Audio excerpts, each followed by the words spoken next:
summarize and try to tell the story of how did the Erdheim-Chester disease itself came into the medical literature and also the achievements that the organization has accomplished until this year. So I'm taking you back into 2013. This is a small intimate meeting that Kathy organized in Houston, Texas. Only 12 of us, and you can see Dr. Philip Janku, myself, Dr. Paul Shield, Dr. Kenneth McLean, and other individuals that unfortunately are no longer with us in the physical terrain, but still spiritual and also left their legacy like Dr. Marchini, and also Kathy and other members of the organization at that time. So this was very small, very intimate. It was a one-day meeting. And again, it's 2013, only 12 people. We did not know exactly what Erdheim-Chester disease was. We were interested in it. We were all doing our own little thing on ourselves in a little labs or in a little hospitals and not talking to each other. We did not know that we existed and that the interest was common. So histiocytosis was that brought all these individuals together, the term of it. You've heard about it throughout this morning, so I'm going to skip this slide since it's just a definition. But going back to how did ECD came to the medical literature? Who were Dr.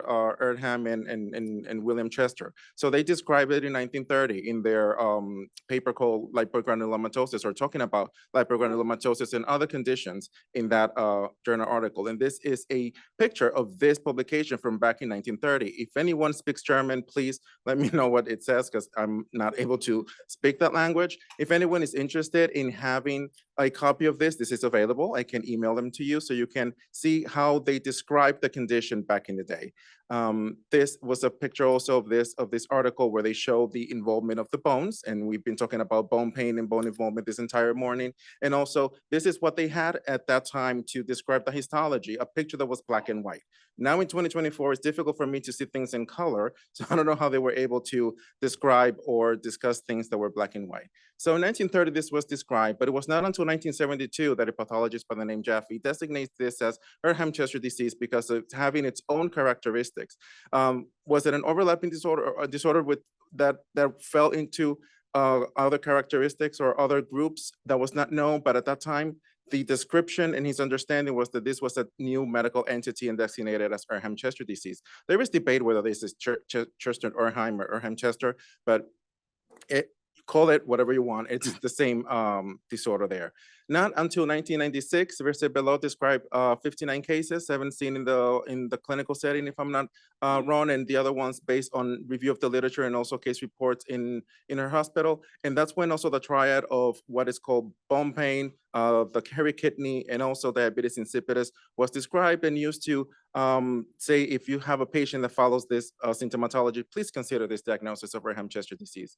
But these were not the three main issues that were published. Through the National Library of Medicine, anyone who's interested could look and see how much publication was available. I was made aware of Erdheim-Chester disease in 2009 when my mentor at the NIH, Dr. William Gall, described that this is a condition that is considered neglected, is considered an orphan. We do not know the cause, there's no treatments, and death is expected within 3 years of diagnosis.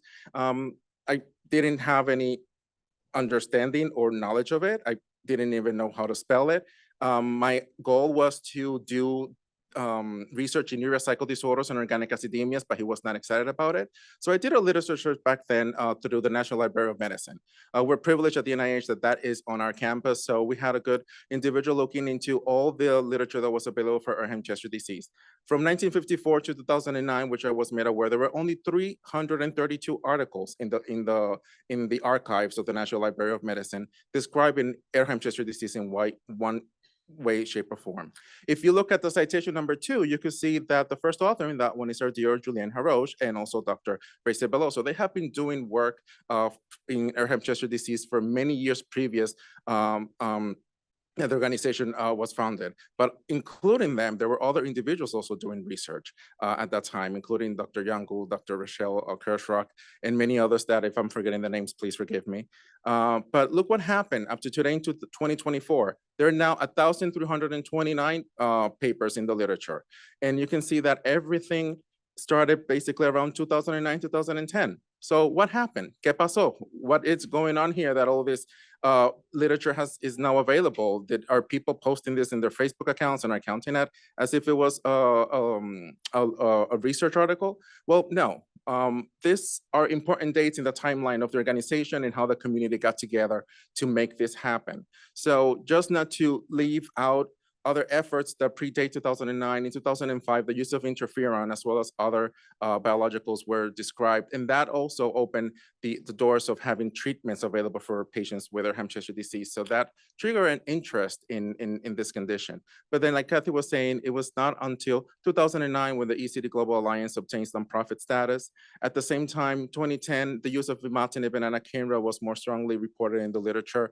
I had the opportunity to open the National Institutes of Health, the ECD Natural History Study, which unfortunately, after my departure, was closed in 2018. But during all that time, there were many people working behind the scenes to make sure that others that were doing this research effort will get together. So that's when in 2012, in 2013, the first ECD International Medical Symposium was hosted in San Diego, and a number of individuals showed up from Europe, from other parts of the U.S. The number of individuals present increased, and was the first time that all the medical community that had an interest in the disease was able to meet each other and able to come up with a plan of how to move forward. And also the first words of we need to have guidelines in order to address this uncertainty in the medical literature need to be developed. So we discussed this concern about the guidelines, and it was not until 2014 that the first consensus guidelines were published, and I'll teach you a little bit more about it. And in 2016, the first report of diverse and targetable kinase alterations or genetic changes that can impact the treatments that an individual can respond to were published thanks to efforts after all these meetings and all these awareness efforts were completed. So this is the second meeting in 2014. You can see that the number of individuals present technically tripled. All of these are healthcare professionals, physicians, laboratory scientists, nurse practitioners, medical students also present, and you can see Kathy hiding behind me in the I think this will be your right, and that was a significant meeting because it was many of us got together and we're able to actually speak the same language and look at what the needs of the community were and come up with a plan for later years. And this is the result of one of those efforts, the consensus guidelines for the diagnosis and clinical management of Erdheim-Chester disease published in 2014. And you can see the co-authors are technically all those individuals that were doing work on their own, and now they all got together and look how great this came up to be. This is something that was available for the first time in the literature and guided all those physicians and other healthcare workers that were not sure how to diagnose, how to at least treat with whatever was available back then. So this was a good effort. Following that, the summary of actionable genetic alterations was significant for this community. It was first reported in Langerhans cell histiocytosis, but the bulk of the work, and this is something that we need to let everyone know, that a lot of the work from Erdheim-Chester disease trickled down to other histiocytosis and even other medical specialties. I have had the pleasure of educate people in rheumatology and endocrinology and inflammatory bowel disease where they're looking at somatic changes, tell them our story on how we were able to achieve all of this and how we have FDA-approved therapies based on our work. So beforehand, or before in the time, we didn't have an awareness of where to send our patients. So another accomplishment, another achievement of the organization was the referral care network. So we have referral care networks now in North America, in Europe, in Asia, South America. We need to do better trying to identify other places in the world, since our name is the Global Alliance. But I believe that there are approximately now 39, 40 referral centers. In the past, people didn't know where to send patients, and this is an effort that has been growing since approximately 2015. So this is a very unique and a very daring effort accomplishment for the organization. So going back to the important dates, going to 2017, the FDA approves bebirafenib for BRAF V600E positive ECD. This was very, a very hooray, a very great moment. Thanks to research efforts at Sloan Kettering, this was accomplished. And other treatments were proposed. Since we had one FDA-approved drug, that didn't mean that everyone was going to be able to have access to it or a good candidate for it, eligible for it, so we needed other treatments, and other treatments were proposed. During that same time, in 2021, the NCCN guidelines were published for histiocytic disorders. This story for the NCCN guidelines started at least probably 4 years before this, when Kathy and I were at ASH in San Diego, and we approached the team at NCCN that were in their booth, and I said, hey, how do you get a guideline for a rare cancer? They explained to us the process, and then all these magnificent hematologists, oncologists, Ronald Go and everyone else got together and continued to do this until these were published in 2021 and later on updated in 2023, I believe there's the last update. So these guidelines allow people to have access to care for ECD, allows people to bill for ECD, which is something important. We live in a country where health billing is important and ICD codes are important. So that allowed a lot of that to continue to happen. But while all this is going on, these are just the important dates. There's many other things going on behind the scenes, like the work that the board is doing on a daily basis, the meetings, also the awareness, the education, and trying to not just get access to or approvals of medication, but to also to understand everything else that ECD impacts an individual and its family. So we had a second drug approval in 2022, thanks to efforts Sloan Kettering and Eli Diamond, when the FDA approved scobimetinib for the use of ECD. So just in a nutshell, in this previous, in 2009, we were able to achieve all of this, and we have 2 drugs that are now FDA approved. There is room for more. There's many other things that we still do not have good answers to, but that's why we need to continue to work as a community, raise funds, and also participate in research. This is just a table so you could see what does this look like when doctors that are not histiocytosis expert or ECD experts look at the guidelines. So explaining the actionable alterations or the genetic changes that drive this condition. One good thing about this is when you can look at the table underneath source, it mentions almost everyone that has been working with the community for more than 10 years. And the good thing about it is that these are perhaps individual efforts or efforts in collaboration, and they all speak the same results. They are able to reproduce what we all believe it is. So this is not just fake stuff that I said one day and I published it, or Eli published it. This is thing that is validated. The gene disease validity of this has been proven, and the medications work, so it's good research. And that's why this guidelines were updated in 2022 to allow for this knowledge to be available for everyone. When it comes to NCCN guidelines, what do these guidelines look like? This is a screenshot, I will say, well, with permission from NCCN. We see in the disease column, we have Langerhans histiocytosis, ECD, and Rosay-Dorfman. There's a lot of overlap between these entities. And we see the different genetic alterations that may be unique to patients. You see the posters here. We have in the room, we have a demographic of the patients. In the very last bottom, on the very last row, there is the alteration that describes their ECD. So that can be used by doctors to assess their eligibility to treatments.